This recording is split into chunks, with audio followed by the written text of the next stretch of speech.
सभी को मेरी जय श्री राम। बारंबार सकोप मुनि करई निरूपण ज्ञान। मैं अपने मन बैठ तब करऊं विविध अनुमान। मुनि बार बार क्रोध सहित ज्ञान का निरूपण करने लगे। तब मैं बैठा बैठा अपने मन में अनेकों प्रकार के अनुमान करने लगा। क्रोध की द्वैत बुद्धि बिनु द्वैत के बिनु अज्ञान। माया बस परिच्छिन्न जड़ जीव की ईश समान। बिना द्वैत बुद्धि के क्रोध कैसा, और बिना अज्ञान के क्या द्वैत बुद्धि हो सकती है। माया के वश रहने वाले परिच्छिन्न जड़ जीव क्या ईश्वर के समान हो सकते हैं। कबहू की दुख सब करहित ताके, तेहि की दरिद्र पर समन जाके। परद्रोही की होई निशंका, कामी पुण्य की रहई अकलंका। सबका हित चाहने से क्या कभी दुख हो सकता है। जिसके पास पारस मणि है, उसके पास क्या दरिद्रता रह सकती है। दूसरे से द्रोह करने वाले क्या निर्भय हो सकते हैं, और कामी क्या कलंक रहित रह सकते हैं। वंश की रह द्विज अनहित कीने, कर्म की होय स्वरूप ही चीने। काहू सुमत की खल संग जामी, सुभगति पाव के परित्रयी गामी। ब्राह्मण का बुरा करने से क्या वंश रह सकता है। स्वरूप की पहचान होने पर क्या कर्म हो सकता है।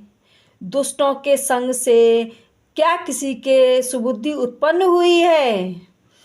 पर स्त्रीगामी क्या उत्तम गति पा सकता है।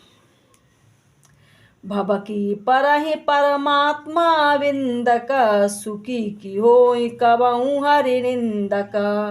राजू की रहई नीत बिनु जाने, अग की रहई हरि चरित बखाने। परमात्मा को जानने वाला कहीं जन्म मरण के चक्कर में पड़ सकते हैं।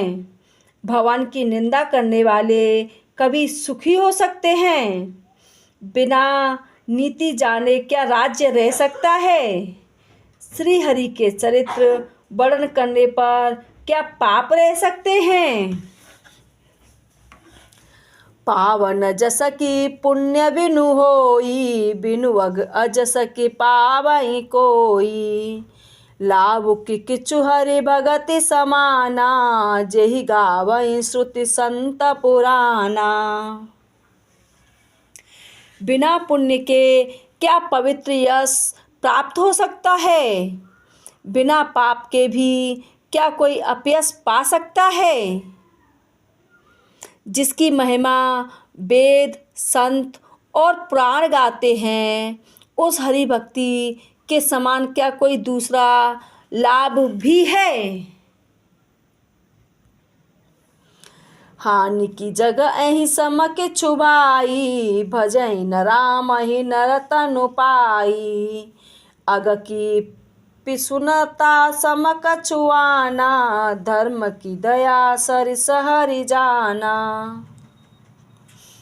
हे भाई, जगत में क्या इसके समान दूसरी कोई भी हानि है कि मनुष्य का शरीर पाकर भी श्री राम जी का भजन न किया जाए। चुगलखोरी के समान क्या कोई दूसरा पाप है। और हे गरुड़ जी, दया के समान क्या कोई दूसरा धर्म है। ऐ विधि अमित जुगति मनु गुणयऊ, मुनि उपदेश न सादर सुनयऊ। पुण्य पुण्य सगुन पक्ष में रोपा, तब मुनि बोलेऊ बचन सकोपा। इस प्रकार मैं अनगिनत युक्तियां मन में विचारता था, और आदर के साथ मुनि का उपदेश नहीं सुनता था। जब मैंने बार बार सगुण का पक्ष स्थापित किया तब मुनि क्रोध युक्त वचन बोले। मूढ़ परम सिख देऊ न मानसी, उत्तर प्रति उत्तर बहुआनसी। सत्य वचन विश्वास न कराई, बायस इव सबहि ते डराई। अरे मूढ़, मैं तुझे सर्वोत्तम शिक्षा देता हूँ तो भी तू उसे नहीं मानता और बहुत से उत्तर प्रत्युत्तर लाकर रखता है। मेरे सत्य वचन पर विश्वास नहीं करता, कोई की भांति सभी से डरता है। सठ स्वपक्ष तव हृदय विशाला, सपदि होई पक्षी चंडाला। लीन श्राप में शीस चढ़ाई, नहीं कछु भय न दीनताई। अरे मूर्ख, तेरे हृदय में अपने पक्ष का बड़ा भारी हठ है। यदि तू शीघ्र चांडाल पक्षी हो जा। मैंने आनंद के साथ मुनि के सांप को सिर पर चढ़ा लिया, उससे मुझे न कुछ भय हुआ और न दीनता ही आई। जय श्री राम। कृपया करके वीडियो को लाइक करें, शेयर करें और अगर आप इस चैनल पर नए हैं तो चैनल को सब्सक्राइब करके रामायण के साथ ज़रूर जुड़ें और अपने ग्रंथों को ज़्यादा से ज़्यादा बढ़ावा दें। और आपको ये रामायण की कुछ चौपाइयाँ कैसी लगीं कमेंट बॉक्स में लिख के ज़रूर बताएं।